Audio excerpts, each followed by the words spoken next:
Inclusivité de dialogue. Mais je ne veux pas dire qu'il faut faire participer aussi des rebelles. Parce que le premier rebelle au Congo s'appelle Paul Kagame. Pourquoi Paul Kagame? Paul Kagame risquerait aussi de participer au dialogue. Pourquoi? Parce qu'il a pris le risque d'utiliser le moyen de fait pour tuer les Congolais. Et par conséquent, celui qui s'est pointé en premier, il est allé signer le 4 décembre 2005 l'accord qui détermine en réalité que celui qui était pour quelque chose n'a tué la République démocratique du Congo. Bien les ministres nous 4. Mais lorsque IDPS écoute la Bokonzi, Boké ko yembe la Paul Kagame na des martyrs. On a créé matin il y a été qui s'est qui mais obligé. Il y a aucun master parce que beaucoup de les ennemis il y a République démocratique du Congo. Paul Kagame a bané ko buma bayi Congo man mais bino ana Kinshasa l'IDPS. Bo bisi même pas chemise de bino bozo yembe la Paul Kagame. Bo accrédité ambassadeur Vincent Karega à la République démocratique du Congo. Alors que guerre est allée toujours. Burkina Faso signé l'accord économique na Rwanda. Alors que guerre est allée toujours. Beaucoup de services au Bayi Congomani. Pourquoi lorsque les Congolais babanaï kokufa, bino na Paul Kagame Erikara, mon frère, partenaire fiable, Banzembo, pourquoi? Pourquoi lorsque Bayi Congomani babanaï kokufa, bino babanaï ko accrédité ambassadeur ya Rwanda? Biso Bayi ensemble pour la République, totikala jamais que soutenir Rwanda, totikala jamais que soutenir une rébellion, totikala jamais que soutenir la mauvaise gouvernance. Ya bande ko na biso ya union sacrée. Bozo ba mu ya peuple. Bino mo pesa ba député ba palissade. Bo pesa ba député $21,000 mais bo pesa peuple ni. Peuple oyo ezozanga mai, ezozanga courant. Bandira ya malamu ezake peuple oyo misala ezala raté. Ba régime nyonso, ba entreprise nyonso publique, ba offre d'emploi et ba na rasouté de Fabien. Et comment ba entreprise personnelle ya ba dirigeant ya union sacrée. Mais vous n'avez pas aidé le président de la République. Pensez-vous maintenant que ceux qui boyaient dans le dialogue au Bozo Luka, vous allez aider le président quoi? Rien du tout. Le dialogue est alternatif. Non, dialogue Oyo, c'est bon, monsieur de déjà dans la carte. Non, c'est pas ma question que vous en avez. Ah bon, il va me souper, il va me gâteau. Non, et ça n'est pas question. Parce que le Congo a passé à tout le monde. Le président Félix déjà a mis dialogue. Mais tu es quand même verrou. Donc, c'est un dialogue. Pendant que vous savez que le président Tshisekedi a la légitimité à peuple. Il n'y a pas une crise politique. Je suis d'accord, il y a une crise sécuritaire dans la partie Est et Abisso. Mais dialogue, sur quelle base qui vous a donné mandat pour ce dialogue pendant qu'un président est élu, il a bâti votre candidat en 2023. Est-ce que vous avez placé Moïse Katumbi à la marche pour nous revendiquer que non? Et le président va en 2023. Non, à conséquent. Mais il était d'accord.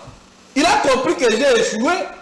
Alors là, on a géré ma business, mandat. Aujourd'hui, pour voir que le président Moïse Katumbi est un mauvais gestionnaire, tu peux Mazembe Koufi. Mais je vous dis, Mazembe Koufi. Mazembe Koufi, il a une capacité à se déplacer dans la Zambie. Il a gagné ta renaissance. Donc, c'est un mauvais gestionnaire. Alors imaginez ce que dans le dialogue pour apporter. Mais lorsqu'on comprend que guerre est dans l'origine c'est Kagame, nous avons pointé du doigt Kagame. Mais pendant votre pouvoir, vous avec Kabila, parce que Katumbi, c'est l'ami fidèle de Kabila. Oh, tu vois. L'ami fidèle de Kabila s'appelle Katumbi. Et Katumbi a commencé. Katumbi en exil. Non. C'est Katumbi dans le Congo. Katumbi d'abord exil à Liboso et Banda Wapi. C'est avec Mouzé. Parce que Mouzé comprenait que Katumbi a fait une côte part et a mené la côte dans le Congo. Katumbi a participé de donner son argent. Dans Mouzé pour continuer à gouverner ce peuple. Quand je viens de vous dire que la tenue militaire Nyonso, au Mouzé a la rébellion, cette tenue a été achetée par Katumbi. Qui m'a contredit? Donc Katumbi est maintenant politique. Mais Katumbi, c'est un commerçant. Il a acheté justement avec l'objectif, il y a protection de ses biens. Pour les biens familiales. Et c'est connu de tout le monde. Celui qui ne peut pas donner la leçon à la République démocratique du Congo, c'est M. Katumbi. Savoir, parlons-en. Est-ce que nous devons expliquer sur la Katakata ou la banane? Oui, la Katakata. Terrain, la salle dans Katanga. Donc, comment va la Katanga? À cette époque-là, qui serait le président de la République, et Katumbi il fait gouverneur pendant que les Katakatanga tuent nos frères. Qui serait n'était pas président de la République, et il l'essaie. Est-ce qu'il peut nous dire pourquoi ils ont tué les gens et c'est pas longtemps, c'est d'ici peine à 2023? Dans l'image publique. Mais en réalité, quand tout c'est un sanguinaire. Parce qu'il accepte de donner un mot d'ordre pour battre tout. Ce que Tshisekedi ne ferait jamais parce que l'IDP sont tous pas au sang. Il devrait aussi maquiller. Mais quand tous se sont habitués à se maquiller là-bas. Tokoki koloba mamu ya rébellion te, tokoki koloba mamu ya agression te si tozali na ba dirigeant ya malamu. Tozali na ba dirigeant ya malamu te, raison pour laquelle ba ennemi ya République démocratique du Congo va profiter de la mauvaise gouvernance sécuritaire pour ne pas agresser biso, va profiter de la mauvaise gouvernance sécuritaire pour ne pas occuper le territoire. Mais nous parlons ça, tozali na posa ya solution. Les présidents de la République à Washington, à Nairobi, à Doha, à Luanda, la solution est que nous avons fait. Bayiko man pidi nani na maboko ya ba rebelle, na maboko ya ba rwandais, il y a des biso ba opposants, partir ensemble pour la République le baboui. Vu que les présidents de la République, bandeko ya union sacrée, ils sont incapables de trouver des solutions. Malgré que chaque fin du mois biso to futara ba mbongo, to lati sarabango, to pisa bona na ba mitu ko ya cher. Vu que bazo pour couper cette solution, tout est na dialogue. Parce que la démarche union sur eux bandeko ya IDPS, il y a union sacrée baza ko sala, tozo mona ba résultat té.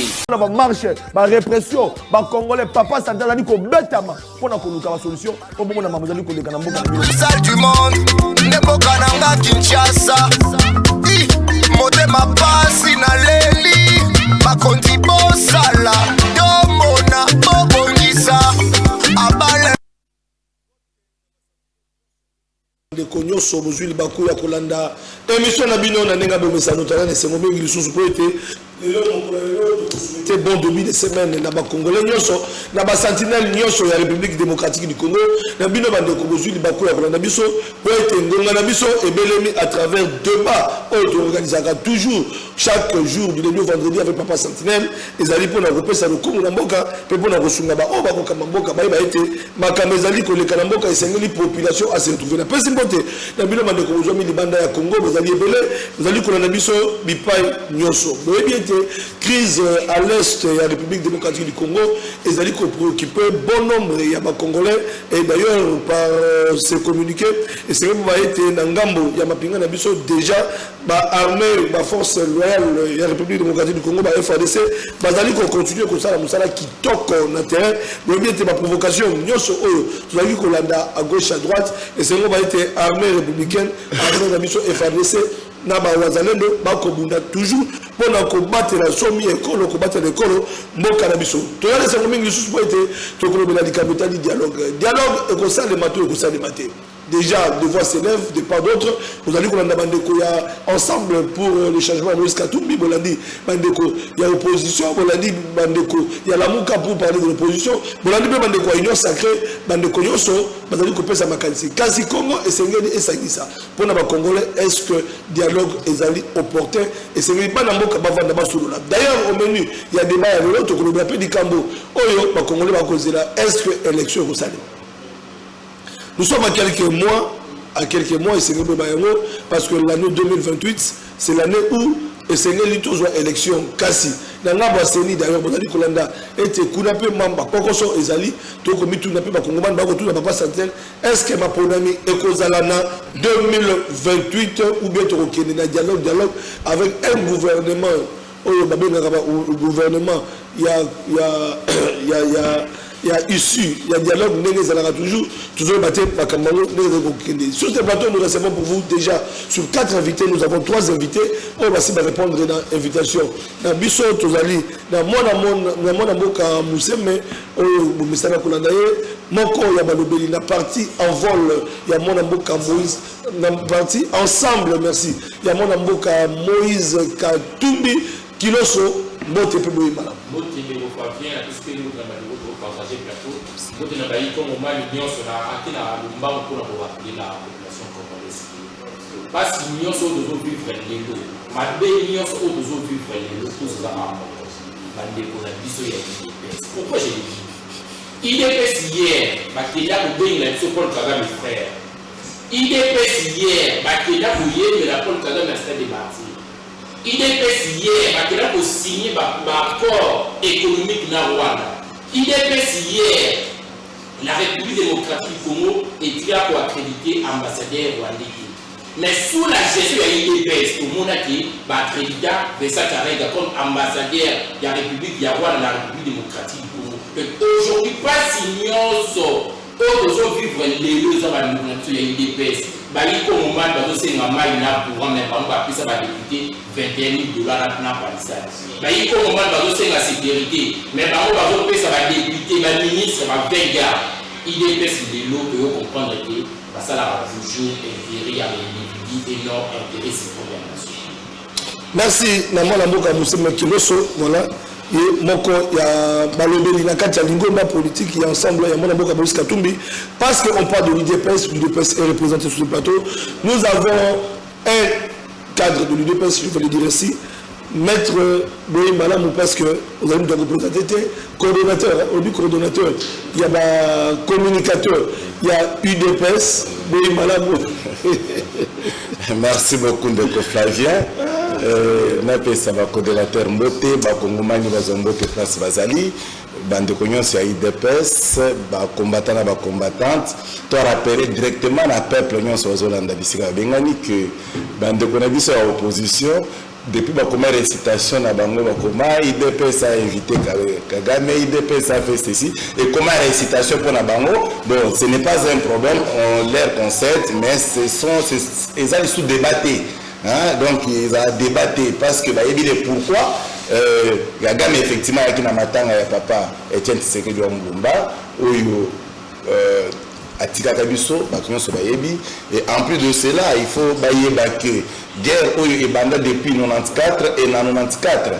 Si le lot, 30 ans presque, mais IDPS n'a pas 30 ans à pouvoir, mais il faut reconnaître que juste après 4 ans, un musée à la vie de sa rébellion, nous avons pour appuyer le musée dans les moyens financiers pour nous recevoir des tenues militaires ainsi que des armes. Il s'appelait à l'époque M. Moïse Katumbi. Et c'est ça. Et c'est la vérité. Et je confirme. Ah bon? Et Moïse le sait. Ok. Parce qu'il a l'habitude de me suivre, je pense là où il est en exil, à je suis.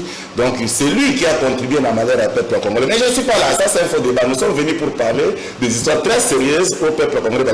Mais Castel d'Etienne, si on a fait ça, l'ami fidèle, personnel, assis, et à son excellence Félix Tshisekedi au Babengi, Topé Kabou Moukénichai, au chef de mon Topé, tu dis Topé Mwabéo. La question est toujours à Topé, donc c'est là, c'est espoir de la République, parce que sincèrement, depuis Topé Azana Katia Sénat, tout le monde constate que je suis à Sénat et comme à scène. Détournement des suspects, organisation et commis à outrance. Donc, avec son intelligence, abnégation, République démocratique du Congo doit mettre son espoir dans Topeka Bongoma de Moukenechai. Merci beaucoup, la maître Winner Kakolongo de l'UDPS. Voilà, nous avons Bruno Lulinga qui est dans l'Union sacrée également avec les partis politiques Nouvelle Élan. Voilà, merci beaucoup. Bienvenue, Bruno. Merci pour l'invitation. Et puis, la PCIMBO, la débatteur. Je voudrais un peu mettre une précision parce que jusque-là, Nouvelle Élan a notre cas signé charte Union sacrée. Donc, nous, on soutient le président de la République, Félix Antoine Tshisekedi Tshilombo. Et peut-être dans les jours à venir, le vice-premier ministre, ministre Obidi Adolphe Monjut, a signé charte Union sacrée. Mais donc, pour le moment, nous, on soutient que le président Tshisekedi. Parce que là, on a un peu confusion. Après, au cas de la Mouka, Martin Fayoulou. Bon, on les a déjà, ça fait partie de l'histoire, mais on rejeté à monter. Pour nous, nous soutenons le président Tshisekedi. Parce que mon frère, dans l'ensemble de Mbalamo, on a aux pique, on a IDPS et tout ça et comme ça. Mais il doit comprendre que le président Moïse Katumbi, Moutatina est exilé. Le président Katumbi a zali pour une affaire privée qui ne concerne pas la République. Parce que Bango Azalaki na union sacrée, composé qui majorité na air basculaire de Salemi, FCC et consort, vous savez l'histoire. Le président Moïse Katumbi est redevable vis-à-vis du peuple congolais. Parce que j'ai plus de 3 ministères. J'ai un ministère à plan, j'ai un ministère, si je ne me trompe pas, la santé, il y a transport, il y a pêche, ok, et puis j'ai même des directeurs généraux. Mais aucune réforme. Donc mon frère, Monicho, vous devez, donc, ce que vous avez un bateau, le président de la République, Félix Antoine Tshisekedi, c'est ensemble pour la République. Donc quand il veut directement, il ne paie si, machin, mais quand on avait invité Kagame, avant de dire qu'il n'a qu'à pouvoir, réforme Méning Batika. On a mis l'opposition. On a mis dans l'opposition. Donc la loi de Lubumbashi, de Gemena à Kinshasa, au petit Nangaï Fali, petit Fali de Bouenda à Paris. Donc on se de Lubumbashi, de Gemena à Kinshasa. Donc il n'a aucune morale, il y a condamné au nom, il ne pèse pas sur tout le monde, mais il oublie que quand Moïse Katou me fait encore gouverner à Katanga, les Katanga étaient comment? Moïse Katou gouverneur de Brèze, Moïse Katou en a été comme regardez aujourd'hui le Laurent Bandé des autres monde. Donc mon cher, vous n'avez pas de leçon à donner, donc laissez le président de Tshisekedi dans la mission au travail pour la mort. Merci. Mais je m'en vais directement aussi pour encourager un homme capable qui fait comme des travaux parmi directeur au président Tshisekedi a nommé les directeurs, le professeur Teddy Luambamouba au SNEL. Bon, moi problème qui n'a à côté il y a Inerbe na Ouderi, il y avait une coupure électrique, mais le DG Teddy Luambamouba a dépêché l'équipe SNEL pour travailler pour que non na contre wana misale zonga, parce qu'on voit quand même le DG Teddy, il est partout avec son équipe, dans Banzangungu, dans Maba, donc coup de chapeau dans le top manager Teddy Luamba, dans Moussala, Azali Gossa. Donc il est le rare des directeurs, les directeurs généraux dans son ensemble, le président Tshisekedi a nommé Bango, qui est presque partout au même moment. Le président Tshisekedi a fait bon choix cette fois-ci. Oui, parce que c'est un jeune. Teddy Luamba, c'est un jeune et puis un professeur, il fut ministre, il a mené plusieurs réformes au cours de l'Assemblée de Merci beaucoup. Aujourd'hui, National, nous pouvons compter sur le top manager Teddy Luamba. Je crois que Cambignon soit National. Donc voilà, Azali mandataire, il est à politique. Merci beaucoup. Voilà. Alors, parce qu'il y a une heure, nous venons d'avoir ces communiqués, les forces armées de la République démocratique du Congo ont neutralisé et capturé plusieurs rebelles du M23 RDF et du groupe Tuira Neo suite à de multiples provocations et violations de cessez-le-feu. D'ailleurs, tout le monde qui dit Cabo, il y a cessez-le-feu et c'est là qu'il est 18, il y a mars, il y a février, parce que tout le mois de mars, les 18, et c'est là qu'il y a observation, il y a cessez-le-feu de pas d'autres entre forces et armées gouvernementales. Bah rebelle kasi tout le monde était en Angola bah yoki même pas bah tout cité tout le monde qui AFC M23 va bandi ko attaquer bah poste il y a bah gouvernement il y a bah force gouvernementale et après riposte le monde qui va conséquence au Ngoma on perdit de vue c'est pour dire que non FADC bah ko bunda bah ko ça musala kitoko espoir bah congolais ezali na maboko na bango donc c'est pour dire que jusque là nous voyons le travail abattu par nos forces gouvernementales. Moi, je vais mettre Wina Kakolongo parce qu'il est de l'opposition. Pour contredire, il a apporté ma critique en tant qu'opposition. 3 minutes, on peut se question. L'Ikamotani, sécurité, situation sécurité dans l'Est de la République. Après, il y a Willingoma et les restes, Batron, Tolandi était Moussala, FADC qui est Kitoko. Mais encore ce matin, on apprend encore des attaques à gauche à droite. Est-ce que nous pouvons dire que jusque-là, les accords de Washington et de Doha ont connu un échec? Cette fois-ci, la diplomatie de Tshisekedi, il y a eu une dépense de Merci beaucoup, Ndeko Flavien. Les Congolais vont se souvenir que nous sommes le 4 décembre 2005. On a assise Oyo Bengisaki, deux présidents, son Excellence Félix Tshilombo ainsi que Paul Kagame, face soit suite à médiation, il y a Donald Trump, signé un accord au signé qui est réellement accord de paix. En réalité, il fallait que tous les partis respecter l'accord. Voilà. Mais conséquence, nous avons constaté que Kagame a continué à une mauvaise foi. Or, la mauvaise foi dans la politique ou soit dans la gestion de la République, il en a pas conséquence. Conséquence, nous avons que ce que vous pouvez respecter, accord, riposte et avec ces ripostes, nous constatons que la FARDC est tentée de répondre de très belle manière à un comportement un comportement criminel, il y a M. Paul Kagame, et c'est de là que nous nous disons.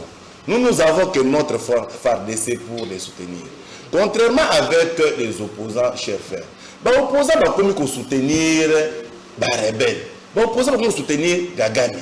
On les soutient pour quel motif? Si c'est vrai qu'ils ont des deals avec Kagame, de tuer nos compatriotes, en tout cas, c'est très compliqué. Moi, j'ai fait l'appel patenté envers les Congolais de bonne qualité, les Congolais qui réfléchissent l'État, de ne pas soutenir les ennemis. Parce que les militaires, avant, comme militaire, Aza cher humain Congolais, Aza na makila, na biso parce que biso tout ça de la Aoye Sangoulis. Biso tout ça na Congo Sangoulis, c'est-à-dire nous sommes frères à travers le sang. Mais je suis inquiet. Il a constaté que, voyez bien que Moutokou fait dans un déconayo. Peu importe le problème, peu importe l'erreur politique, parce qu'on peut le prendre dans ce sens. Même s'il peut y avoir l'erreur politique, mais on ne peut pas encourager celui qui tue ton frère. On ne peut pas. Mais ce qui m'a fait mal, Nyangalakato ya utuko kukufa awanani wilingoma parce que kufiye mokote ya kufina mususu wana babengiye Makenga Sultan. C'est des individus qui les opposants à l'interne à Kinshasa, maintenant ça va déclaration. Oh non, on ne peut pas se réjouir de la mort d'un humain. Donc, Willy Ngoma na Makenga bazaba ime 13 millions d'habitants baba imete. Ça, c'est quel genre de concevoir la politique en République démocratique du Congo. Et c'est comme ça que Nazouaki Idemoko, il y a peut-être que ça n'a pas Congomani, que tous ces Nabandeko bazo la opposition, bah il va se comporter dans la société. Oui, mais là c'est l'opposition. Mais est-ce que les accords, on répond à l'accord à Washington? Non, les accords, les accords de Donald Trump. Mais jusque-là, les accords, tout le monde a acheté à M23, Bakoto Sati. Voilà, allez-y. Conséquence, à Kagame, à cause de l'eau, le président Iran, ensuite. Vous voyez, c'est un côté. Kibotate. C'est vraiment prévisible que actuellement, parce que nous avons un drone. Donc, les assassins se sont en Congo, drone. On sait viser Kagame là où il est pour que va atteindre physiquement.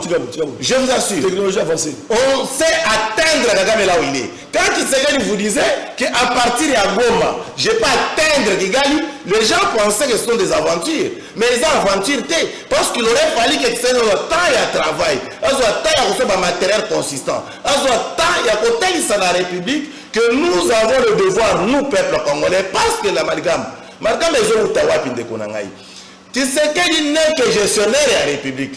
Mais le pouvoir souverain est revenu dans le peuple. D'où le peuple il faut que Tshisekedi n'a malheureusement pas de programme pour accompagner. À comment on arriver à la conception où il y a la guerre avec les autres tambours. Non, bango balobi non biso to linga to bunda to ne to zo bunda. Ah siko ilingo makufi. Disa sezaki akatumbi. Disa sezaki ya Fayou. Disa sezaki ya Denis Sesang. Disa c'est outil na FARDC. Et FARDC d'accord, oui tout le monde fait les bunda. Ozo ba yango. Répondre ngai ba Congolais ba Kolanda. Est-ce que accord à Washington na Doha pour la processus de paix aujourd'hui bango nyoso wana et possible mato boti mate parce que na terrain to comme on a AFC M23 ba koto saté. C'est le fait ba koto saté. Est-ce que ba accord on les produire? Mais moi je viens de vous dire que ba accord les a déjà produit. Ba accord les a produit. Ba accord les a produire ba effet na. Ils ont produit ba effet na. Quand on dit que ils ont accord, accord, c'est qu'il faut les prendre dans le temps et dans l'espace. Voilà. Donc lorsqu'on prend ça dans le temps, c'est que nous sommes en train de vivre. C'est ce que réellement l'accord avait prévu. Merci. Ok, tu continues parce qu'il y a des questions sur la prévision. On doit aller un peu plus vite. Non, ils ont alors, Bruno Mbenga, aux alliés congolais, aux alliés patriotes, aux alliés jeunes. Nous venons d'apprendre que l'opération FADC a été menée. Dans 4 opérations, on va répondre au contrôle. Il y a plusieurs villages précédemment occupés par les rebelles et va saisir un important arsenal et sécurité militaire, y compris armes anti-drone. Donc, il a renforcer la sécurité, la stabilité dans la partie où FADC a récupérer, peut s'imposer. Alors, il y a un accord de paix Doha, Washington, mais sur le terrain, c'est autre chose. En Angola, président angolais, à Sénaki même, ceci le fait le 18 février, mais rien n'a été observé de l'autre côté. Et avec conséquence, Babylongo m'a confus. Et aujourd'hui, nous parlons de la paix, nous cherchons la paix, mais apparemment sur le terrain, il n'y a que les hostilités. Est-ce que nous pouvons dire que la diplomatie de Tshisekedi a échoué, ou bien c'est dans l'espace et dans le temps d'un de Merci, Papa Satinel. Au Moni, le Oyo, M. Félix Tshisekedi Tshilombo, président de la République, a été toujours mal compris. Ah, mal compris. Mal compris. Parce que quand il parlait que Kagame a volé la tête, déjà passé comme des aventures.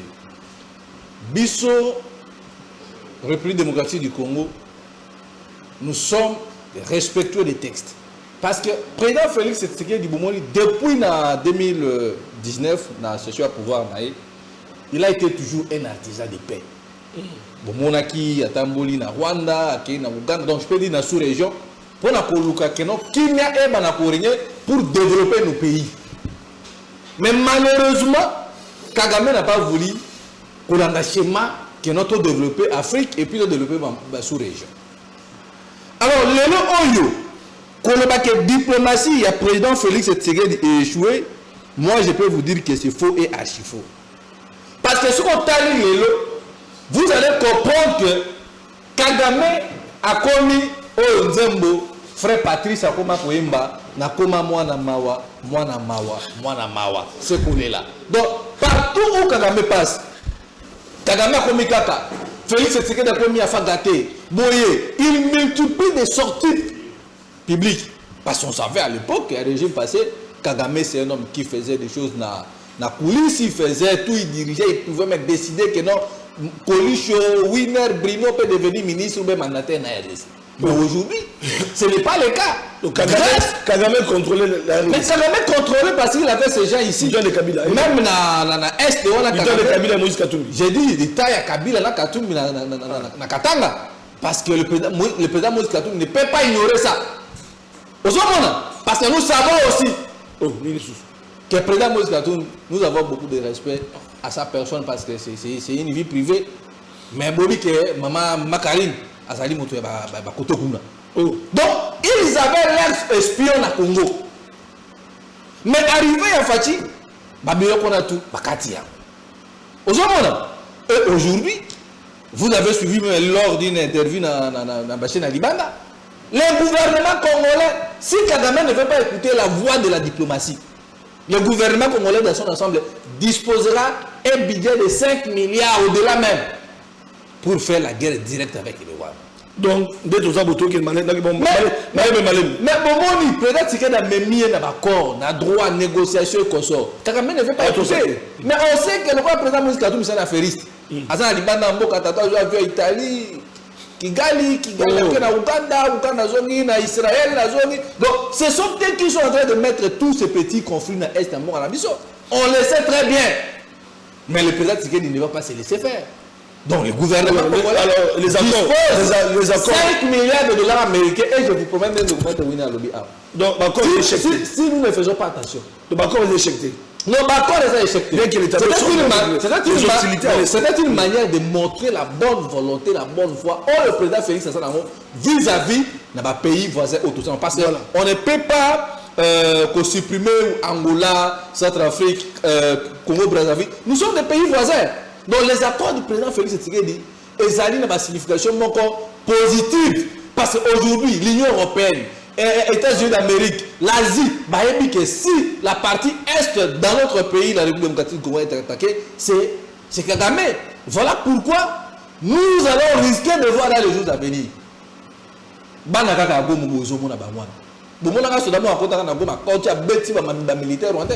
si nous ne faisons pas attention, Kagame risque d'être entraîner et puis gouverner à Kinshasa. Mais pour récupérer, c'est ça la seule solution. Donc, pour le moment, nous tous tels que nous sommes ici, nous devons être derrière nos FARDC. Très bien. Parce que personne ne pouvait croire que non. Ouvira, nous allons récupérer par Bandeko Bazana Est pour être récupéré. Même mon frère Kilicho se réjouissait déjà. Que non, même ouvrir les Koyouana. Donc, président Katumbi Bazozonga, Tozoya, va faire, Baozo Akini, na moi, Mais malheureusement, tu as mis en 2026. Donc pour vous dire que le président Félix Tshisekedi, c'est un don de Dieu. Le président Tshisekedi a une grande vision. On va parler même des élections. Diplomatie, il y a le président Félix Tshisekedi sur le plan africain, sur le plan international, les alliés n'ont pas retombé significatif et personne ne peut adapter. Je sais quand mon frère Kirish va prendre des paroles, vous allez voir, et il va parler. Zalé Mati, Kouloune Mati, c'est comme si Katou Mikael était encore gouverneur, Kouloune c'est là à Katan. Voilà. C'est comme si quand il était à l'Union sacrée, c'est qui m'a qui réforme. Donc il n'a aucune leçon. Voilà. Il y a qu'on paie ça. Donc nous devons demander aux Congolais d'être derrière le fils du pays, Félix Antoine Tshisekedi Tshilombo. Merci. Voilà, comment tu as rigueur. Pour remarquer dans mon opposition, c'était prévu dans la première balai. Donc mon corps a noté, à comité, à Kimi débat, peut-être pas qui mettait Winner Kakolongo à Kozarawa, na Bruno Mbenga, le père Koubangila à Kimi, le père Koubangila à Lamouka, il y a Martin Fayoul. Donc qui est le vidéo, micro le père Koubangila à Kimi, bateau ba mon Bengaï. Donc à Tiki Bitumba, voilà, merci beaucoup. Place à vidéo na moni, puis maintenant des connexions kiloso, fallait pas aider. Donc charge de opposition, parce qu'il y a un kiloso, moi na moka, il y a parti politique à Moïse Katumbi, donc à combien ma charge kiloso baloma panayo.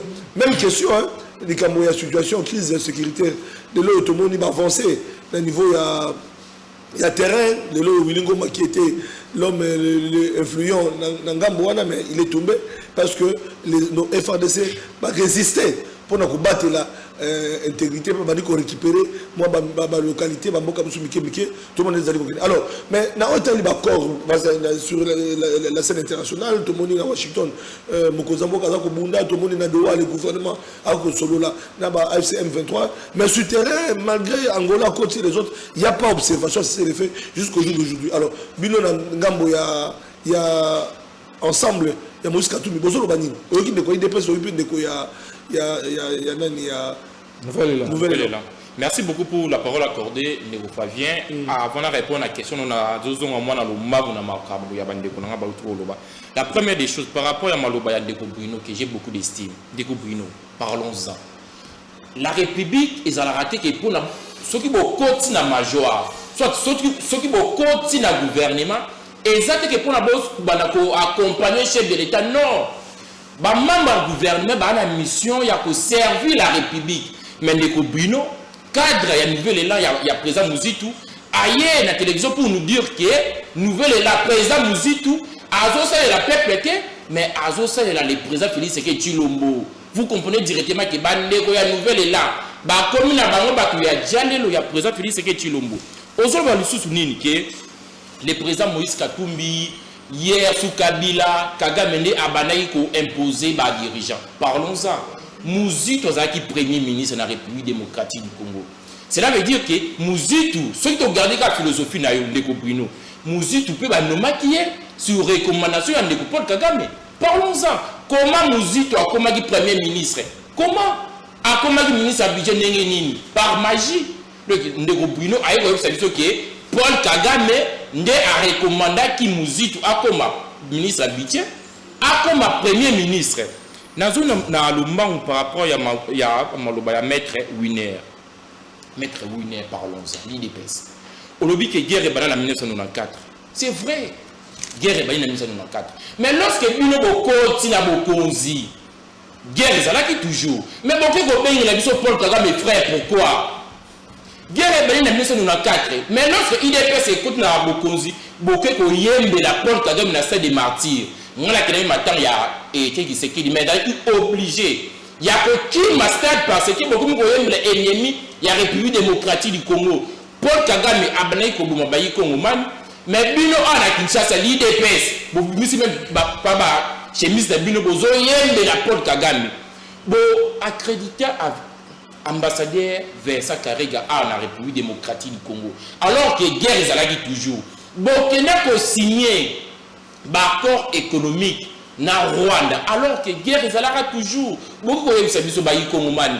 Pourquoi lorsque ba Congolais babanayi ko kufa bino na Paul Kagame yakika mon frère partenaire fiable banzembo pourquoi lorsque bayi Kongomani babanayi ko kufa bino babanayi ko accrédité ambassadeur il y a Rwanda biso bayansi mais pour la République totikala jamais ko soutenir Rwanda totikala jamais ko soutenir une rébellion totikala jamais ko soutenir la mauvaise gouvernance ya bande ko na biso ya union sacrée bozo ba mu ya peuple bino bo pesa ba député ba palissade bo pesa ba député $21,000 mais bo pesa peuple ni peuple oyo ezozanga mai ezozanga courant bandira ya malamu ezate peuple oyo misala ezalaka te ba régime nyonso ba entreprise nyonso publique ba offre d'emploi et ba na rasusu te de ko Fabien et comment ba entreprise personnelle ya ba dirigeant ya union sacrée okoyoka jamais ba lancer ba offre d'emploi mais okomona ba recrutement ezosalema ba recrutement na kati ya ba entreprise wana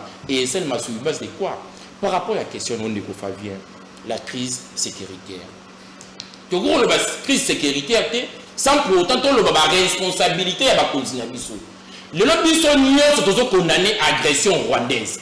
Le lobby sonnier, c'est toujours condamné à N23 à AFC. Le lobby sonnier, c'est toujours derrière FARDC. Mais parlons-en, pourquoi les lots N23, les Rwandais, ils ont occupé le territoire de la République démocratique du Congo? Pourquoi on a parti Ituri? Na d'autres rébellions, bazote se met terrain. Pourquoi les lots na Grabandulu awa sécurité zalara sous-souté? Pourquoi les lots na Lubumbashi na vu pour ça Kinshasa criminalité et commis makasi? C'est parce que bande qu'on a vu sur winner il y a IDPS. Bazo kokako instaurer sécurité na République démocratique du Congo. Rôle il y a président de la République et y a Azak commandant suprême. Rôle il y a dirigeant exact qui rébellion agression et occuper le territoire et par après pour récupérer un rôle il y a un bon dirigeant et ça y a pour assurer sécurité il y a Ikomumani et ça y a pour assurer intégrité territoriale to ko koloba mamu ya rébellion te to ko koloba mamu ya agression te si tozana ba dirigeant mo ya malamu tozana ba dirigeant mo ya malamu te raison pour laquelle ba ennemi il y a République démocratique du Congo va profiter de la mauvaise gouvernance sécuritaire pour ne pas agresser Bisso. Va profiter de la mauvaise gouvernance sécuritaire pour ne pas occuper le territoire. Mais les lots, parlons-en. Tout ça, on a posé la solution. Les présidents de la République à Washington, à Nairobi, à Doha, à Luanda. La solution est que nous avons raté. Bayiko man pidi nani na maboko ya ba rebelle.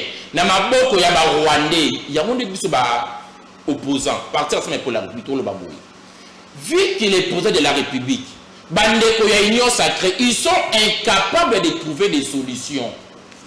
Malgré que chaque fin du mois, ils se foutent à Rabango, to lati sarabango, to pousse bona na ba mitu ya cher. Vu que maintenant pour couper cette solution, tout qui est na dialogue. Parce que ba démarche union so o bandeko ya IDPS, il y a union sacrée ba za ko sala, tozo mona ba résultat té. Tantôt ba pour ni la négociation, tantôt pour voie militaire. La République il refuse à conduire d'une manière rationnelle. Tout pour Nanzela Moko, tout ça que tantôt pour l'obité, tout bunda, tout solo là, même Batalibana. Bon, tu as vu ce problème, tout ça c'est lié. Accord, il a échec, tout évolué. Accord, il y a Washington. Et ça, on peut n'aille. Et ça, tu as côté à 50%. 50% pourquoi? Parce que garantie au besoin des États-Unis. Tout le monde qui ou vira tant que pas le territoire appelle il y a États-Unis et permettra qui ba M23 ba longwa et obligé par ba M23 pas ba longwa là où vira mais la République démocratique du Congo na côté interne nous devons mettre du sérieux dans la gestion il y a chose publique parce que ma mieux auto mona lelo régime Tshisekedi ba la question qui ba incapable de trouver la solution tant qu'il y a dialogue. Voilà. C'est là où je vais rebondir maintenant. Option IDPS, union sacrée, opter si les lots résister exact. Voilà. Maître Winer Kakolongo, directement, tout obligé en côté la question. Il y a dialogue et il y a la question de dialogue parce que tout le monde est côté diplomatie, côté terrain. Dans la crise à l'Est, tout le monde est de composition. On peut faire encore une fois na accord ndenge ezali kokende mais résultat ya suka yo promettre na population était FADC tokolonga bitumba tokota tina Rwanda bon on a ba Congolais balandi yango. Alors deuxième question préoccupation ezali kamutali dialogue parce que le dialogue ici ba tumusu bazo mettre masolo dialogue on a compris on a suivi la position ya chef d'État na porte-parole au gouvernement parce que il y a tolandi yango mais est-ce qu'il y a des inquiétudes au niveau opposant qui vont faire partie à dialogue. On parle de l'inclusivité. Inclusivité, on a l'appelé tant que Kabila, Batiki Nanga. Est-ce que l'inclusivité est allée? Bon, on peut se justice traditionnelle. Et c'est ce Samba après l'accord, c'est un dialogue. Et puis, est-ce que l'élection en 2028 est causée parce que dès que tout le monde a Makamouda, les alliés au Kende, papa sentit la monde a gagné la musique à l'Obarak. Dès que tout le monde a Kende, Kagane to Kende Boui. Papa sentit la monde a élection parce que tout le monde a préparatif au niveau de Seni. Même là, dès que nous avons papa tout le bureau à Sika Seni, dès que nous avons ma coquille pour na, ma organiser ma pour na, nyosowana, papa sentit la monde a noté. Alors, bino bandeko il dépend de la vérité de la population. Est-ce qu'il y a la volonté politique qui se dit, il y a qu'organiser l'élection, pénal dialogue malou pana. Merci beaucoup Ndeko Flavien. Nous sommes très contents. Vraiment très content na kota na bandeko ya opposition.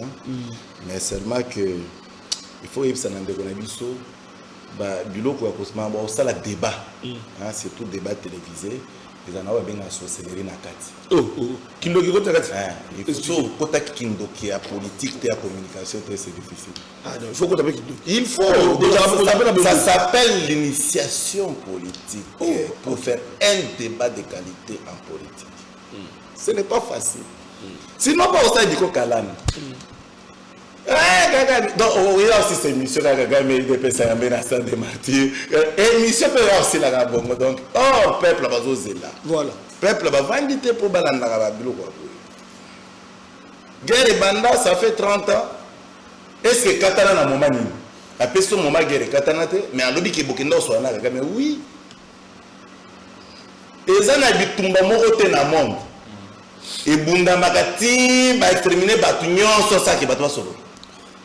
La sagesse et la diplomatie de Tshisekedi, il a compris que la guerre que Zoya, où Medi na kati la République démocratique du Congo, Tshisekedi a trouvé la guerre et où ça a déjà 24 ans. 24 à 25 ans vraiment. Quand Tshisekedi arrive comme président de la République. Sagesse et même qu'il faut parler avec le président de sous-région pour ne mettre fin à la guerre. Il a parlé avec tout le monde, il a circulé partout. Et c'est ça la dimension pas seulement d'amour envers la République, et la dimension issue de l'intelligence assise d'un président de la République. Mais lorsqu'on comprend que guerre est en origine c'est Kagame, nous avons pointé du doigt Kagame. Mais pendant votre pouvoir, vous avec Kabila, parce que Katumbi, c'est l'ami fidèle de Kabila. Oh, tu vas. L'ami fidèle de Kabila s'appelle Katumbi. Et Katumbi a commencé dans un exil. Non. Tu sais qu'il y a des Katumbi dans le Congo. Katumbi d'abord exil à Liboso et Banda Wapi. C'est avec Mouzé. Parce que Mouzé comprenait que Katumbi a fait côte part et a mouné à côté na Congo. Katumbi a participé de donner son argent. Dans Mouzé pour continuer à gouverner ce peuple. Quand je viens de vous dire que la tenue militaire Nyonso, Mouzé a la rébellion, cette tenue a été achetée par Katumbi. Qui m'a contredit? Donc Katumbi est maintenant politique. Mais Katumbi, c'est un commerçant. Il a acheté justement avec l'objectif, il y a protection de ses biens. Ou les biens familiales. Et c'est connu de tout le monde. Celui qui ne peut pas donner la leçon à la République démocratique du Congo, c'est M. Katumbi. Savoir, parlons-en. Est-ce que nous devons expliquer sur la Katakatanga ou la banane? Oui, la Katakatanga. Terre va saler dans Katanga. Donc, comment va la Katanga? À cette époque-là, qui serait le président de la République, et Katumbi il fait gouverneur pendant que les Katakatanga tuent nos frères. Qui serait n'était pas président de la République, et il l'essaie. Est-ce qu'il peut nous dire pourquoi Bandeko Mangourou, ils ont tué les gens et c'est pas longtemps, c'est d'ici peine à 2023? Dans l'image publique. Bazui Bakasaye, Bazo Posoma Nabambeli. Mais en réalité, Katumbi c'est un sanguinaire. Parce qu'il accepte de donner un mot d'ordre pour battre tout. C'est que Tshisekedi ne ferait jamais parce que l'IDPS ne touche pas au sang. Il devrait se maquiller. Mais quand tous se sont habitués à se maquiller. Mais quand vous recevez ces gens comme ça, il faut pas y avoir un débat scientifique. Le débat politique, nous sommes bien nourris dans la Babiloko. Nous sommes très bien nourris. Alors, on a dit écoute, pour tout ça, vous savez combien on a tué à Malémangoul? On a évalué près de 800 personnes qu'on a tué à Malémangoul. Moi, oui, j'ai pleuré. À l'époque, je me souviens, je suis dans l'émission, je suis dans la galerie présidentielle pour ne pas citer les noms.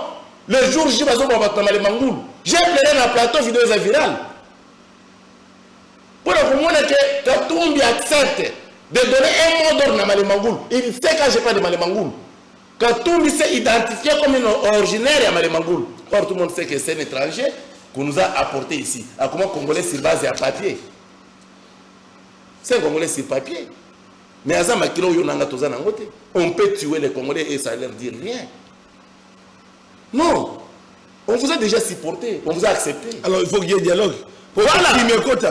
Voilà. Au regard de la divergence sur tout ça. Voilà. Moi j'ai toujours été galant parce qu'il ne faut pas qu'on finisse mon mingi. Il faut que les paie moi. Alors il faut que déboucher le dialogue. Dès qu'on a gagné. Avec Katumbi dans ça. Dès qu'on a gagné. Nako brisqué bas. Oh. Est-ce que vous avez dit que le dialogue bazo senga wana? Dialogue bazo senga. Dialogue est très constitutionnel. Ce que Tuni Mututu a signé dialogue. En commençant la présidence de la République. Tina Mutu Asuka. Oyebise Mobé Koli Konzi Yangwana. L'article 5 qui est en cas de blocage à l'institution, il faut que ça le dialogue. C'est comme ça que Félix Tshisekedi Tshilombo. Ayoka Kabiso pe ayebi. Azana gestion à la République na makila. Azana constitution na bavani. A comprendre la République que dialogue est constitutionnalité. Mais parce que mes frères, parce que c'est leur souci. Partage le gâteau. Souci n'a pas moi, mais excusez-moi, on peut savoir quelques minutes, mais sauf que tu as parce que c'est pour toi. Nous avons un dialogue à constitutionnalité. Parce que la constitutionnalité, pour respecter l'ordre constitutionnel, il faut dialoguer ça dans l'institution. Il faut pas y aller dans la carte de l'institution. Il y a dans la carte du Parlement, par exemple, il va dire que souci n'a pas moi. Pourquoi et pourquoi les chefs de l'État pensaient ainsi? Parce que M23, associé de Paul Kagame ainsi M. Kabila, Naba, Nala et consort, ils ont dépensé actuellement près de 7 milliards de dollars. Vous allez se souvenir, nous sommes en 2021. Le numéro 1 est Oni, comme on est Kiminga, alors que M23 possède des armes sophistiquées. Au RDC, à Tkala Kosombate, à Tkala Takozaranamote. Et ça démontre que le montant qu'on avait mis sur table est un bon webélé. Oui, c'est déjà un bon webélé, près de 7 milliards ou 6 milliards de dollars pour la Koboma Congomani. Ils ont tué près de 13 millions d'habitants. Donc, ils dépasser un bon Congolais. Maintenant, question. Ce qui est un dialogue, il y a deux hypothèses. Hypothèse à l'Iboso. Et ça a imposé la République, c'est 6 milliards, soit 7 milliards pour dépenser. Oui. Dans quel échange? Oui.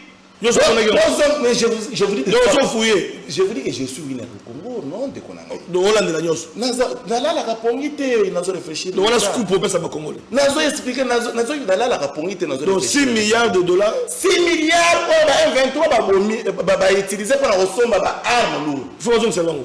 N'est préalable. Soit tu besoin ici mbongo to dépenser. République en mbongo ça c'est de deux. Et République a posé une question. Bon, sommaki bambongo oui, bon dépenser ba milliards et des milliards oui. Mais vous avez tué pour nous 13 millions d'habitants. Comment on va recouvrir les 13 millions? Parce que les 13 millions on a des konangai. Ba parents na bango bazali, ba noko ba tante ba baza ba blessure. Pour réparer ces blessures, s'il faut entrer dans le dialogue, et ça pour réparer les blessures à Batubazoki non? Mais donc on réparer il faut mettre du moyen. Ma victime. Il faut mettre du moyen. Victime a que babomi biso et après ça les bengi bato biso ba sololi. Il faut mettre du moyen pour nous soulager toi ça paye ba victime. Ndeko na ngai ata so yo za victime. Babomelo tante melo oncle. Oyo yoki kitse les autres na moto bomelo oncle. Okoza na moté mandei. Pour terminer, on retient quoi? Ndeko. Ça doit poser des problèmes. Okay, maintenant, ici, il y a des opposants à l'interne qui vous disent qu'il faut tout ça dialogue inclusif. L'inclusivité de dialogue ne veut pas dire qu'il faut faire entrer les rebelles. Ah non, c'est pas le logo.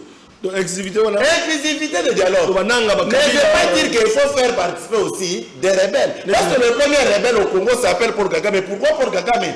Paul Kagame risquerait aussi de participer au dialogue. Pourquoi? Parce qu'il a pris le risque d'utiliser le moyen de fait pour tuer les Congolais. Et par conséquent, celui qui s'est pointé en premier, il est allé signer le 4 décembre 2005 l'accord qui détermine en réalité que celui qui était pour quelque chose n'a tué la République démocratique du Congo. C'est qui? Et Hollandais, le Congo. C'est qui? Ce qui veut dire, pour Kagame, il faut y avoir des dialogues. Il n'y a pas de dialogue, nous sommes côté à Kabila organisé. Mais c'est la dialogue. Elle va bien inclusivité à dialogue. Dialogue, c'est une collaboration qui est besoin de ce que tout ça dialogue n'a Kabila. Papa était secrétaire de l'homme, mon est à Kendall. Ça, ça va déléguer. Ah, d'accord. Moi, je dois déléguer. Moi, il dépêche à déléguer. Mais dis-moi, c'est le nom de. Ah, d'accord. Vous comprenez de quoi? Mais cacophonie, où il y a pour créer trouble, ça vient d'où? Maintenant, merci. Nous autres, nous avons ça le dialogue. À contrepartie, nous avons le peuple à payer ce pouvoir. Parce que le pouvoir que nous gérons, nous avons demandé le suffrage universel, le peuple a payé Bissou. Bango a payé Bissou. Deux, tu as le dialogue, na moyen à l'État, tu as moyen cotiser entre Bissou. C'est un problème aussi. C'est un problème. Parce qu'il faut faire le dialogue avec les moyens d'État. Parce qu'il y a des moyens pour Bassolon. Il faut pas aller dans le café. Il faut pas aller dans le loger. Il faut pas aller dans le transport. Il y a un trésor public. Trésor public. Les sous. On va fonctionner. Ça, c'est être le terme le plus fort. Je peux dire ça, c'est être bête de demander le mais Kabila l'a organisé quand même. Le dialogue qu'on peut faire dans les institutions. Pourquoi dans les institutions? Parce que les institutions touchent déjà les moyens de l'État. Merci. Alors pour organiser les dialogues c'est très facile. Si quelqu'un dit tout à 10 minutes, on peut se poser un dialogue, mais au lobby, il y a institutionnel et non pas dans des organisations. Non, on n'a pas organisé. Pourquoi? Parce qu'il n'y a pas de moyens pour organiser. Très bien. Tout ça, va cotiser. Les élections, les élections, tu reçois l'élection aussi longtemps que il dépasse, il dépasse. 2028 bientôt. Oh. Bato bazo kufa, yo nani a voté. Nani a voté le mananda a que voter. Na Uvira, massa sezobek. Adimia que voter. Les Longoma, et ça la maboko banguna. Quand la élection, et ça pour organiser réellement la République. Donc tu sais que déjà c'est jusqu'en. Donc tu sais qu'il doit être là. Si elle a ses bitoum, parce que tu sais, il avait la mission. Il y avait aussi sa bitoum à Congo. Parce que tu sais qu'il a 2030. Non, attends que 2050. Tu sais qu'il doit être là. Pourquoi? Parce qu'il a une mission. Merci beaucoup. La mission, c'est aussi ses bitoum. Merci beaucoup. La sacrée maîtresse. Et par la suite, il y a une constitution. Oui. Tu sais qu'il reste aussi là. Après peuple, c'est une constitution. Na taille à république, constitution. Na taille à république, na taille à président, costaud. On est tous dans ce que déjà costaud. On peut faire une constitution costaud. Mais la constitution, c'est la constitution, c'est le peuple. Merci, mais après avoir fait plus de 20 ans, on peut examiner le débat consulté intéressant. Mais non, obligé au Katao parce que merci, nous sommes démocrates. Donc nous retenons que l'élection est actée pour Bitoumbe Zalina Est, il dépasse ses positions. Non seulement que l'élection est actée, et Senghel peut changer la constitution et vous répondre à la taille. Non, ça l'appelle là-bas, Congomani, il faut changer la constitution parce que chef de l'État de peuple, ils sont par peuple. Et puis voilà, Mandé Zonga oui, selon consensus net au solo là, na katia constitution parce que la constitution sera vulgarisée. Voilà, maître Winner Atikali, Mamadou Diop fait sa constitution. Donc il y a une amende à Boka, Bruno Mimbenga, question à dialogue et puis élection. Merci Papa Satinel, mais il faut pour ça vraiment un recadrage pour nous qui dit choses dans ce qu'on prendre été. Alors bien que na époque na bango. Parce que Moïse Katumba a géré les Katanga pendant 18 ans. Donc, comme ça, imaginez, Moutou Alobino, pendant aucun Katanga, il faut voir passeport. Oh! Aux hommes, on a déjà que non, l'esprit a dit mais oui, il avait dit ça. Donc, Bazari, séparatiste. Donc, l'esprit à Katumba, il prenait les Katanga comme si un bien privé. Moutou Alobino, Aoutan Bandaka, Moutou Bandundu. Aouta na Kasai, aouta na Kisangani, pour qu'il na Na Kassai, il faut son visa, autorisation. Alors imaginez ce qu'on moutou à moutou au soit comme président de la République. Donc, comme un problème. Alors ici, j'ai bien dit de Gokilish, à l'époque, il y a un régime Nabango, Kagame avait ces gens. Mais tout le monde, votre leader était Premier ministre comment? Parce qu'il y avait des accords entre Palou et MP, majorité présidentielle de l'époque. Autant à Mingi. C'est 2006. En 2006, à l'époque, Moutamutu, qui s'est Ngasaraki. Et puis, quand notre leader est devenu ministre de budget, c'est aussi tout ça un scientifique. Au moment, par rapport, il y a un leader politique du Sous-Congolais. Alors, à tout le monde, Moukolo Kagame Yaki. Nakenaki na marti. Après tant bandi ko yemba na bima yo kenaki sur marti ko lukali. Matanga non? Oh. So Mais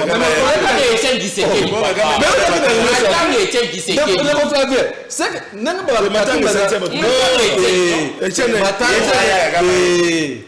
nanga ba Katumbi bazala na carnet d'adresse. Peut-être il donne na Kagame peut-être Katumbi mutana ngo. Ozomona. Donc vous n'avez pas de leçon à donner.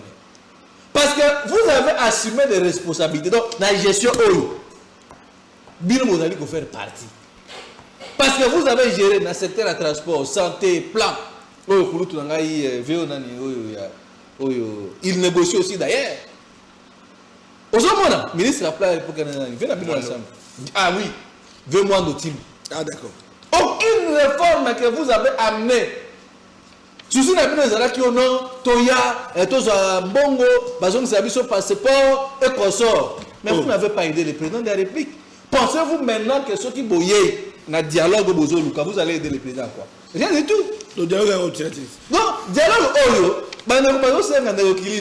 C'est bon, monsieur de déjà dans la carte. Non, c'est pas ma question que ça n'a pas. Ah bon, il va me souper, il va me gâteau. Non, et ça n'est pas question. Parce que le Congo appartient à tout le monde. Le président Félix déjà demi dialogue. Mais tu es quand même verrou. Donc, c'est un dialogue. Pendant que vous savez que le président Tshisekedi a la légitimité à peu. Il n'y a pas une crise politique.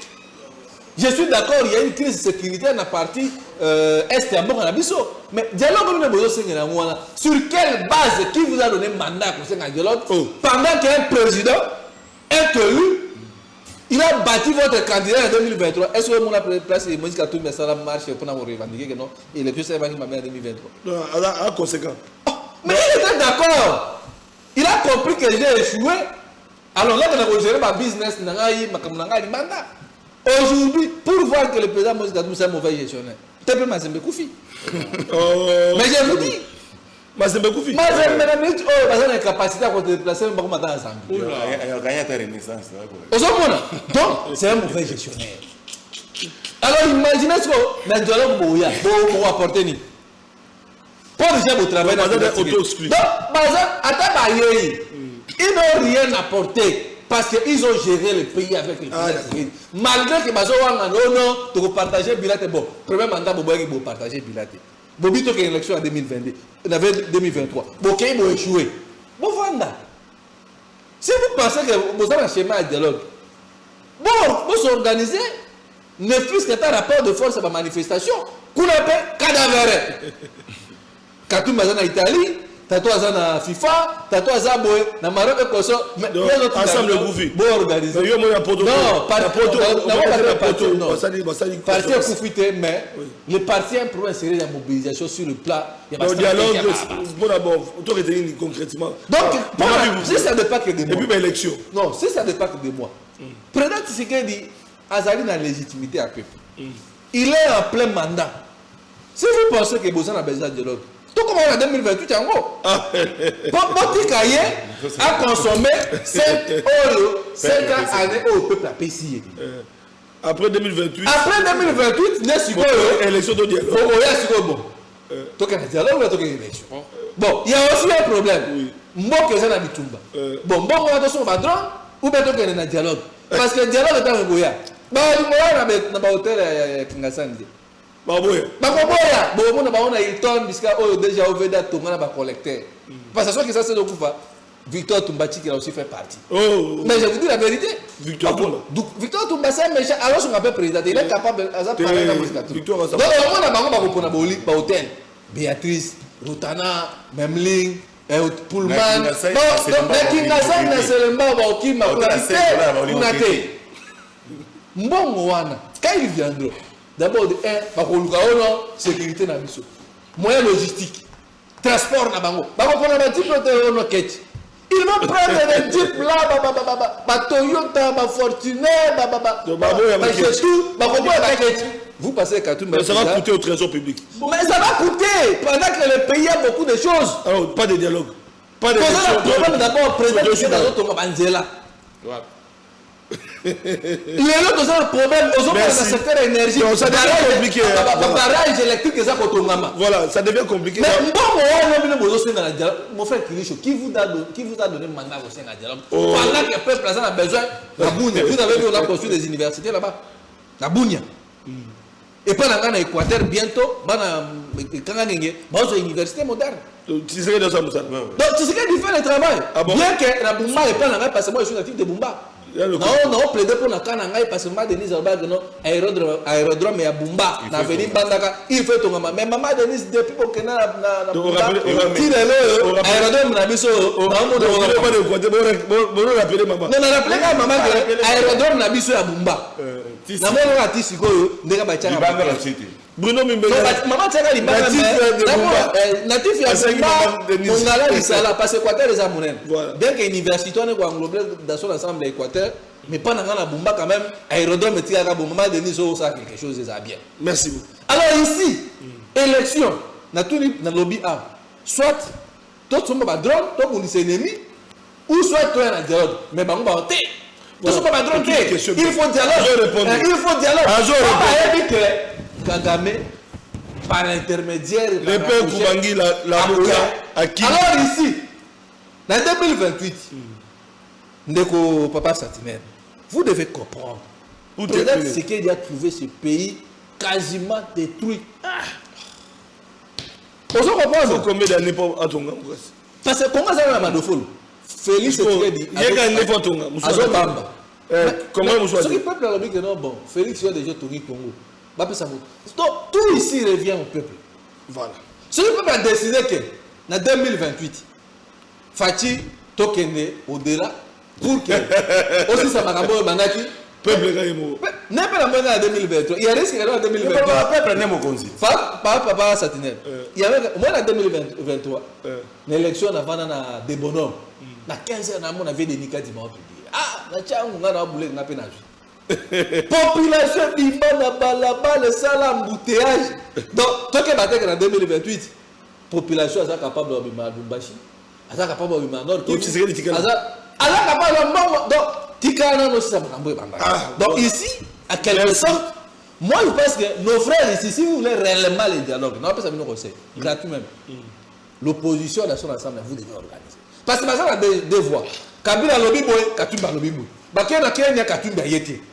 Donc, en regardant, vous sentez déjà qu'il y a un dysfonctionnement dans l'organisation et l'opposition. Merci.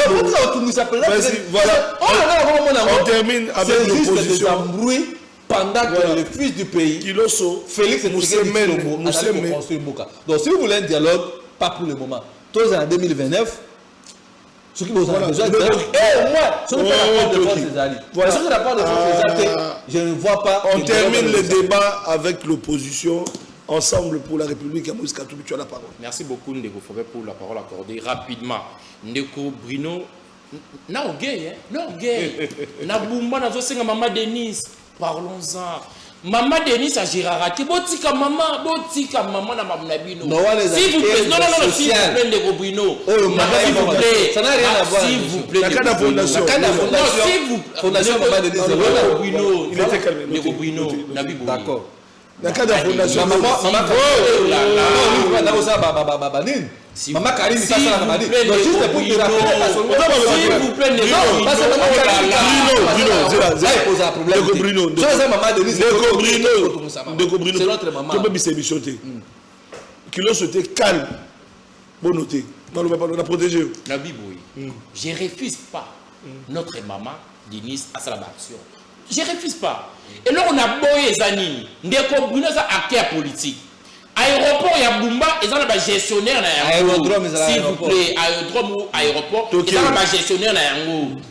L'État congolais, il faut réhabiliter tout à construire yango.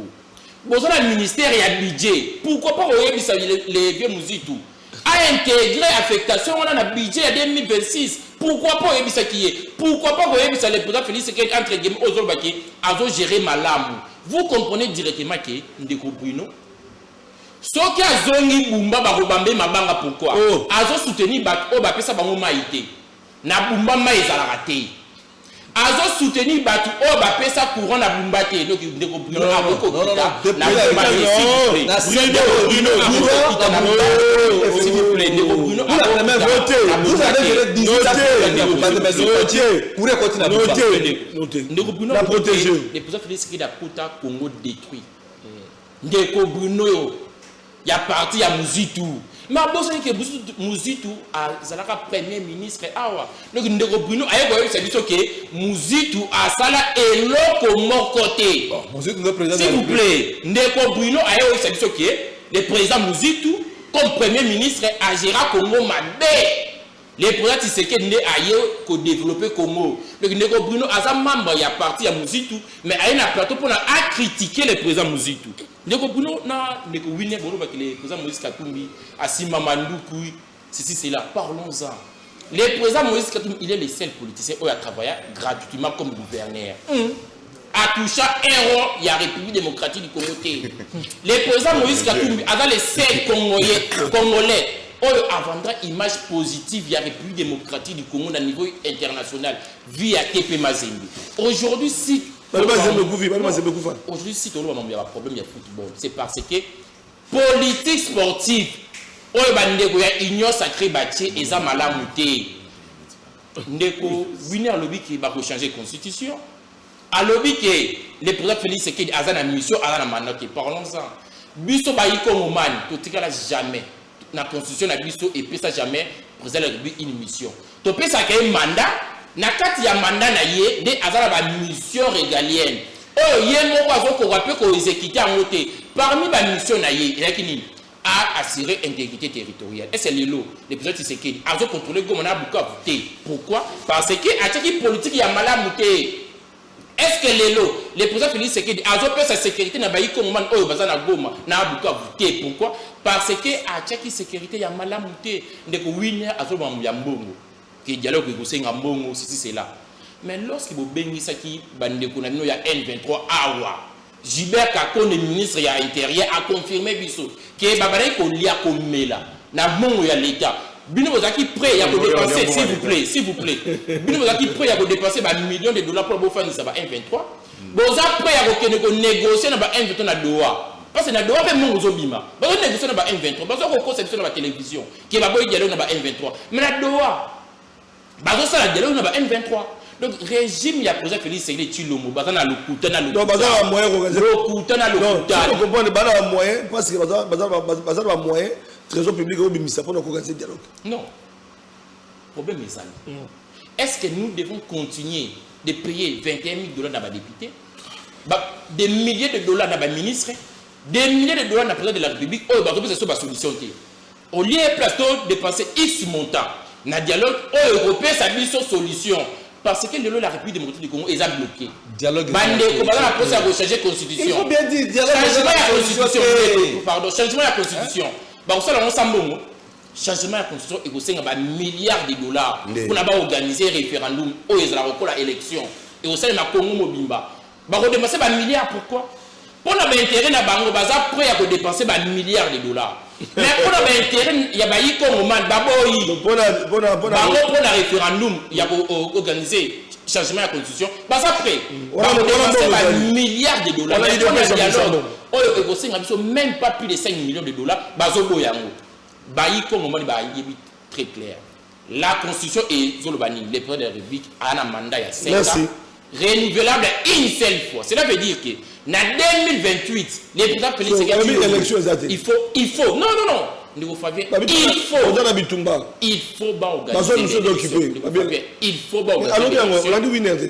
2028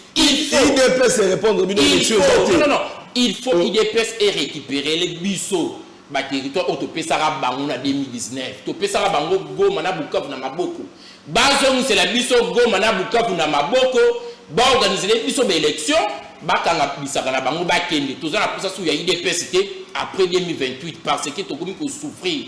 Alors, même sous colonisation, pour terminer, même sous colonisation, il y a babège.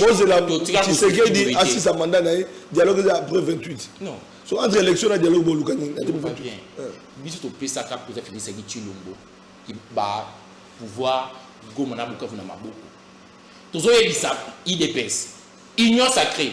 Avant 2028, bazongi c'est la biso Goma na Bukavu na maboko. Ba organiser les biso be élection parce que biso to pesara bango Congo Mobimba bazong c'est la biso pe Congo Mobimba ba organiser les biso ba élection et ça obligation dialogue inde et pour permettre biso to yokana s'il vous plaît mais bino ne bon ensemble n'a jamais condamné les chef d'opération ba M23 chef d'opération ba M23 chef d'opération ba M23 Kabila Kangaye mais c'est les régimes IDPS ne bayaki ba libérer les lots IDPS ba dans leçon à tant moko to européen sa biso en termes de gestion souffrance de biso union so o to vivre les lots et ça à cause de la mauvaise gouvernance ya bandeko na biso ya IDPS 30 secondes na comprendre que na makambo etali débat de fond bandeko ba bébiché ba rencontrer na lokote mais na lingi na senga na autorisation na yo na PS excellence Achille Mutete que Mbote c'est un acteur politique conscient na kati ya province ya Balaba Aza ministre de la Finance, mais n'a regretté pour nous comprendre que Batman va les canaux médias, justement avec l'objectif de rejeter au propre sire Mama Fifi Masuka. Bazo Salango, avec assurance sous prétexte Bazo Tindabango, Bazo Tindabango, mais seulement va décourager Moutassa la Malamuti. Les acteurs politiques qui apportent leur pierre à l'édifice pour nous bomber au Congo, il faut les encourager. C'est comme ça, moi. Avec beaucoup de force, avec beaucoup de courage, je soutiens Mama Fifi Masuka, je soutiens le gouvernement de Lualaba et je soutiens tous les membres du cabinet de Mama Fifi Masuka et surtout, je soutiens Achille Mutete pour voilà, c'est un message adressé à Mama Fifi Masuka, gouverneur. Il y a Lualaba, donc le message est passé. Merci. Nabandekonyo Sobozu Libaku, Yakolanabiso, la grande équipe technique, Merveille Toto, Richard Widi, Namonipe Bandekonyo Christian était avec nous. Merci à tous mes invités. Comme vous l'avez constaté, nous avons Kiloso, merci. Merci à Winner Kakolongo, merci à Bruno Mbenga. Et puis notre ami, le peuple Bangila de Lamouka, a fouillé le débat parce qu'il avait confirmé. À Kimi Winner Kakolongo, peut-être débat va donc c'est pour dire que Lamouka Martin Fayou n'a décidé dans Lamouka. Non, vous ne pouvez pas dire de tels propos. Voilà, merci. On se retrouve avec la télévision. Au revoir. Voilà, vous proposez, mais l'Assemblée n'a pas de propositions. Il faut s'assumer, monsieur.